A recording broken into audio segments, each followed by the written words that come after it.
Les traders japonais, ils aiment 3 choses. Les sushis, Trop bon. le saké et l'aikinashi.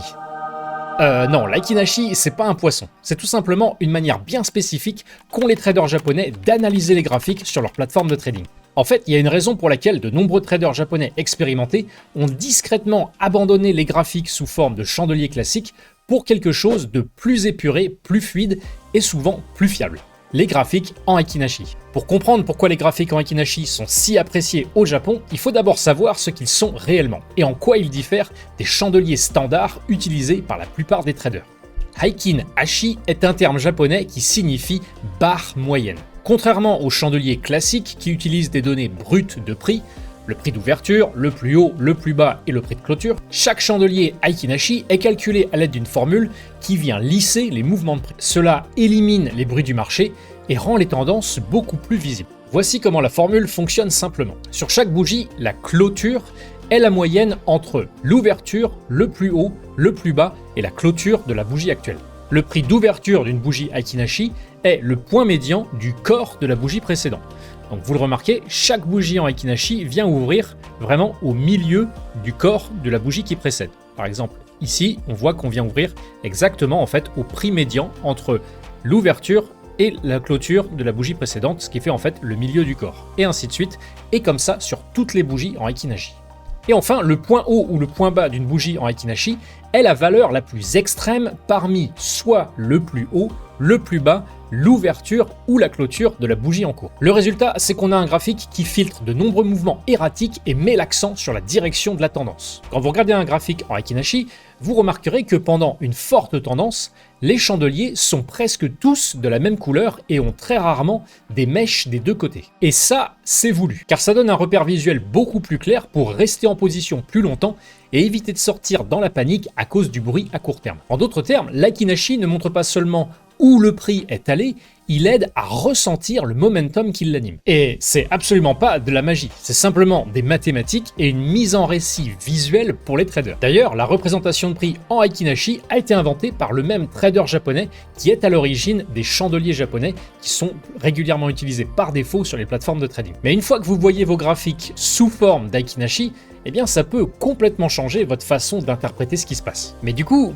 pourquoi les traders japonais l'adorent particulièrement? Tout d'abord, la volatilité moyenne sur les actions en Asie, que ce soit en Chine ou au Japon, est historiquement nettement plus importante que la volatilité moyenne des actions en Occident. Autrement dit, les mouvements de prix sur les actions asiatiques en général vont tendance à être nettement plus puissants ou grands que ce qu'on pourrait retrouver sur nos bourses à nous. Dès lors, pour pouvoir surfer le plus longtemps possible ces mouvements de grandes amplitudes et le momentum, il est crucial de pouvoir éliminer ce qui pourrait correspondre à du bruit de marché. Et c'est précisément ça qu'apporte l'Aikinashi, puisque dans un mouvement haussier, par exemple, tant que la couleur haussière est maintenue, ça veut dire que mathématiquement parlant, le prix et le momentum sont eux aussi en hausse, même si en soi, durant ce mouvement haussier, on pouvait avoir une bougie à contre-tendance. En fait, avec l'Aikinashi, les traders ne sont pas bombardés de chaque variation de prix, ils voient juste si mathématiquement, sur la bougie actuelle, le prix est en hausse par rapport au prix mathématique de la bougie d'avant. Et tant que cette hausse est maintenue,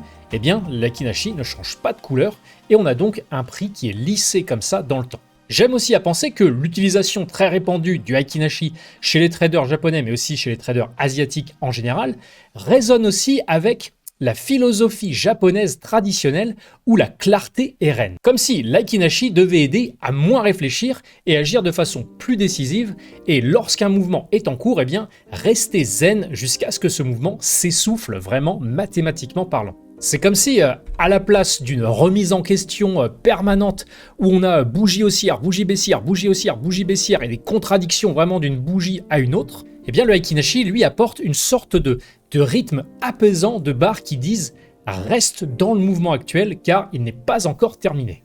Et je suis convaincu que pour les traders japonais, ce calme et cette économie d'énergie mentale qu'apporte le Aiki-Nashi en venant lisser les mouvements de prix, eh bien, c'est inestimable. D'ailleurs, l'Aiki-Nashi existe depuis des siècles. Il a été créé au Japon bien avant l'ère des plateformes de trading modernes. Et pourtant, il est toujours utilisé aujourd'hui dans l'une des communautés de trading les plus avancées au monde. Et ça en dit long. Ça nous montre que c'est pas juste une mode, c'est vraiment une tactique intemporelle. Les traders japonais expérimentés n'aiment pas Aiki-Nashi parce qu'il semble faire joli, mais vraiment parce qu'il fonctionne. En fait, il correspond parfaitement à leur état d'esprit. Sois patient, sois clair et fais confiance aux mathématiques. Pour vous montrer à quel point l'Aiki-Nashi vient vraiment réduire la charge cognitive nécessaire pour interpréter les mouvements de prix actuels, on va faire des comparaisons avec deux types de graphiques. Les graphiques en chandelier standard et un graphique en Aiki-Nashi. Petite pause de 15 secondes pour vous dire que si vous tradez, vous devez impérativement tester vos stratégies avant de risquer votre capital. Sur Opsite.com, vous pouvez backtester et automatiser des stratégies entières dès aujourd'hui. Il n'y a même pas besoin de savoir coder, il vous suffit simplement d'exprimer vos idées telles elles vous viennent à l'esprit. Et seulement jusqu'à dimanche, vous pouvez profiter de moins 50% sur tous les abonnements avec le code promo RUN. Donc ne ratez pas cette occasion et commencez dès maintenant sur Opsite.com.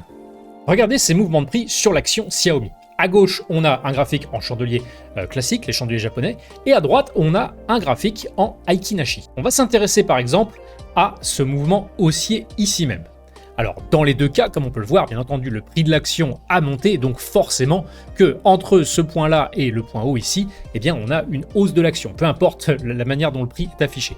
Mais ce qui est intéressant, c'est si on décompose comment ce mouvement haussier s'est produit et ce que chaque graphique nous donnait comme information. Sur le graphique en chandelier standard à gauche, sur ce mouvement qui a nécessité 34 barres, donc 34 heures de cotation, puisque je suis en graphique 1 heure, eh bien on a quand même eu 14 bougies baissières. Donc on n'est pas loin de la moitié, on est à 40% de bougies baissières sur un mouvement qui était en fait haussier. Et chaque bougie baissière qui venait, eh bien elle était potentiellement source de remise en question du mouvement en cours. Alors que sur ce même mouvement en graphique en Aiki-Nashi, eh bien là on peut voir qu'on avait une très grande majorité au contraire de bougies haussières. On avait seulement 5 bougies baissières sur les 34, donc le biais haussier était beaucoup plus facile à maintenir sur ce mouvement grâce au graphique en Aiki-Nashi. Autrement dit, le prix mathématiquement parlant, avec la formule du Aiki-Nashi, était considéré comme haussier une très grande majorité de ce mouvement. Si on regarde maintenant le mouvement qui a suivi juste après, ici même, ce mouvement baissier, il a nécessité pour sa part 23 barres. Et sur le graphique en chandelier standard, on avait 9 de ces 23 barres qui étaient des bougies haussières. On retrouve à peu près ici le même ratio, c'est-à-dire 40% de bougies à contre-tendance du mouvement. Or, sur le graphique en Aiki-Nashi, une fois de plus, ici, le momentum étant clairement mathématiquement baissier, eh bien on avait vraiment une toute petite minorité de bougies considérées comme haussières. Et même chose sur les mouvements ensuite qui ont suivi, on peut voir que le Aiki-Nashi a très bien lissé ce qu'on appelle le bruit de marché, c'est-à-dire ces petites bougies comme celle-ci qu'on a à gauche, qui sont à contre-tendance du mouvement, mais qui sont en soi pas significatives du tout. Ici, là, on avait aussi une petite bougie haussière. Eh bien, tout ce type de bruit de marché, en fait, qui mathématiquement, en fait, n'a pas de sens pour un graphique en Aiki-Nashi et est très peu pertinent, eh bien, comme on peut le voir, c'est entièrement filtré et éliminé, ce qui permet vraiment de venir lisser les prix. Même chose si on regarde ce qui s'est passé ici sur l'action Hitachi en graphique 1 heure, eh bien on peut clairement voir la volatilité, mais aussi surtout les mouvements erratiques d'une séance à une autre. Chaque bougie haussière semble suivie d'une bougie baissière, ça semble très chaotique et difficile à interpréter. Alors que si je regarde ce même mouvement en Aiki-Nashi, eh bien tout de suite ça paraît plus rythmé, plus lissé, et on a tout de suite l'impression de même voir apparaître des cycles ou des micro-cycles au sein de ce grand mouvement. Maintenant que vous avez compris visuellement ce qu'apporte l'Aiki-Nashi, je vais vous montrer différentes manières de l'utiliser concrètement dans votre trading. Tout d'abord, un très grand nombre de concepts de price action trading ou d'analyse technique que vous utilisiez sur des chandeliers japonais classiques vont aussi pouvoir être appliqués au graphique en Aiki-Nashi. Vous aviez identifié un support potentiel intéressant sur le Bitcoin en chandelier japonais traditionnel, eh bien il y a de grandes chances pour que ce support soit aussi un support sur un graphique en Aiki-Nashi. Dès lors, vous pouvez très bien faire de l'identification de niveaux clés, non pas sur un graphique en chandelier traditionnel, mais sur un graphique directement en Aiki-Nashi. Et d'ailleurs, en lissant les mouvements de prix, les graphiques en Aiki-Nashi vont avoir tendance à davantage faire ressortir les niveaux clés qui ont vraiment été des niveaux pivots pour le marché. Vous pouvez aussi utiliser l'Aikinashi directement pour timer vos entrées, un peu comme un signal de confirmation finale. Lorsque le prix revient, comme ici par exemple sur le Bitcoin, sur une zone support, si au contact avec un support ou suite au contact avec un support, le Aikinashi ne change pas de sens, eh bien c'est que le momentum, en l'occurrence baissier, n'est pas en train de ralentir, et ça peut donc vous protéger plutôt que de rentrer sur un trade à l'aveugle aussitôt on arrive sur un support, car si l'Aikinashi ne change pas de sens, eh bien c'est que le mouvement baissier il est mathématiquement toujours en cours et toujours intact. Ce qu'on souhaiterait par exemple observer, c'est suite au contact avec une zone support, voir le Aikinashi repasser haussier et qui plus est avec une bougie haussière qui n'a pas de mèche basse. Car ce type de bougie-là, les bougies haussières qui n'ont pas de mèche basse ou les bougies baissières qui n'ont pas de mèche haute, elles traduisent réellement un fort début de momentum. Si vous trouvez que ça peut manquer de réactivité d'attendre que l'Aikinashi se retourne pour rentrer en position, eh bien il est tout à fait possible d'utiliser un signal de changement du Aikinashi en multi-time frame. Par exemple ici on est sur un support en graphique journalier, eh bien on peut très bien au contact avec ce support en graphique journalier descendre sur une unité de temps inférieure et venir prendre un achat lorsque le Aikinashi repasse haussier en 4 heures. On avait par exemple un signal ici, puis à nouveau un autre signal ici même, si on prend vraiment en compte comme critère les bougies haussières, comme je disais, qui n'ont pas de mèche basse. Autre manière d'utiliser l'Aikinashi, cette fois-ci pour les sorties d'un trade, eh bien c'est de l'utiliser si vous êtes dans un mouvement en cours et que le prix va en votre faveur, de l'utiliser pour venir trailer votre stop loss et donc trailer la sortie de votre position. Une manière de faire, c'est par exemple de venir remonter son stop derrière la base de chaque bougie Aikinashi qui évolue en votre faveur. Donc on remonte à chaque fois sous la base ou sous vraiment le point bas d'une bougie en Aikinashi. Et par exemple, lorsque l'Aikinashi vient enfoncer notre niveau de stop, c'est très probablement que l'Aikinashi lui est en train de faire un nouveau point bas et qu'il y a potentiellement un signal de renversement, tout du moins mathématiquement parlant, selon la formule du Aikinashi, le momentum n'est plus forcément aussi fort qu'avant.